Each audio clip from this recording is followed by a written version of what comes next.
আমি ওনার পক্ষ থেকে আজকের এই প্রচার সময়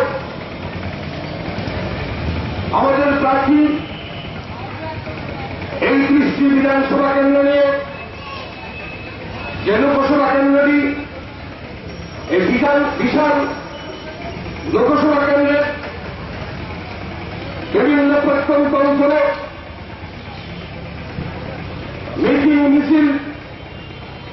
এবং জনগণের সঙ্গে যোগাযোগের জন্য, জনগণের সঙ্গে কথা বলার জন্য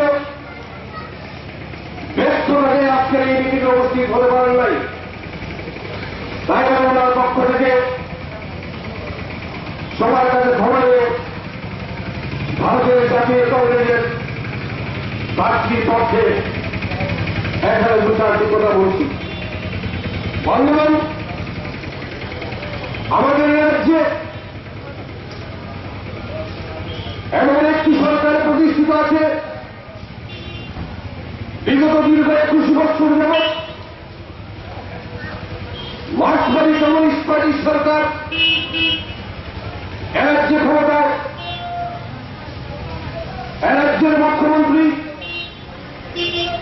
মার্ক্সবাদী কমিউনিস্ট পার্টির মুখ্যমন্ত্রী মানিক সরকার মহোদয় ওনার নির্বাচনী বক্তব্যে আমরা শুনতে পাই